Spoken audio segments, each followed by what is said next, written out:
Why is the iPhone mini called iPhone mini? Because it's a mini iPhone. But the iPhone SE exists for that matter.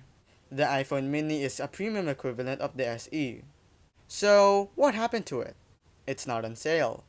If so, is it even worth making a video about what exactly happened to it and why it was discontinued?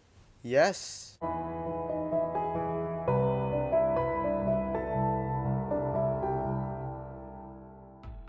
Apple CEO Tim Cook was the reason the iPhone SE and mini exists. But let's start in 2013 when Apple decided to create a new marketing strategy, being to release two iPhones, the flagship iPhone 5S and the not flagship iPhone 5C.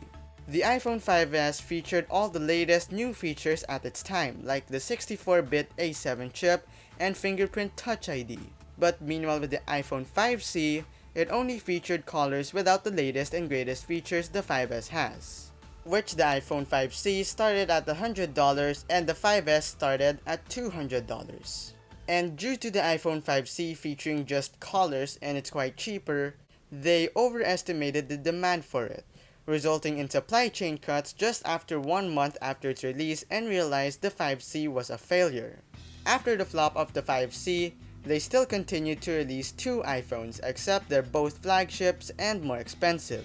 But it wasn't until early 2016 they announced the new iPhone 6C, iPhone SE, featuring the same design as the 5S except featuring all the latest and greatest features the flagship iPhone had at the time, being the 6S, due to their consumers begging for a small phone. And in an attempt to combat smartphone market saturation and slow revenue growth, but failed miserably to invest heavily in China and India due to the expensive price tag, especially that the budget iPhone SE started at $400. Also, their flagship phones did not even start at $1,000. Fortunately, their customers didn't even care about the price tag and are already accustomed to paying premium for their products.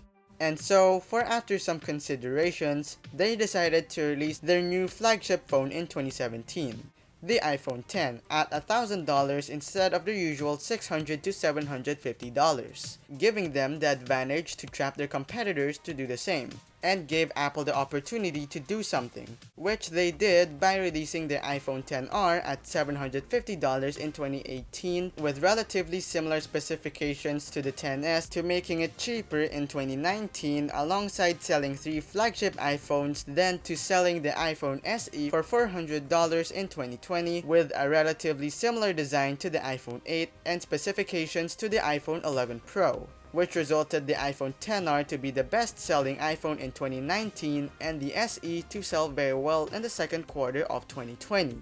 And because of this, including their users wanting a premium equivalent of the iPhone SE after the iPhone has become larger over the years, they decided to introduce the iPhone 12 mini that has a 5.4-inch display and is smaller than the iPhone SE with a starting price of $699 and increase the starting price of the regular iPhone 12 $100 more in the October event.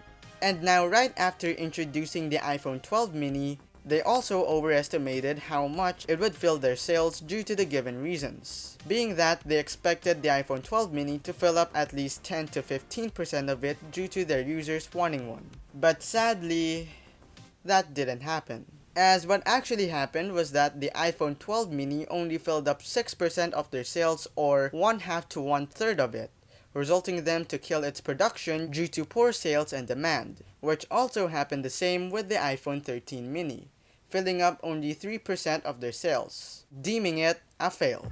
So after customers begging or asking for a small premium iPhone, why did they still care not to buy it? One of the main reasons was due to display progression of smartphones or phones, being that it gets larger over the years. People were starting to get used to larger screens than small screens, as it is more feasible to watch videos, browse, play games, do photography, videography, etc., which I can relate to when I got my hand-me-down iPhone 6 after using an iPad for everything for almost my entire childhood and using someone's iPhone 12 Pro Max, including that many are already accustomed to paying premium for their products, meaning it's too late to release one. And another reason contributing to it were being the iPhone 12 mini went on sale a month after the release of the iPhone 12 lineup. And so, they decided to discontinue the iPhone mini or no longer sell an iPhone 14 mini. Instead, due to the mini being used to larger screens, the iPhone 14 Plus was released for that matter, killing the iPhone mini lineup. And another reason people, well specifically some people, buying the expensive model is they judge a book by its cover, being its price tag or size.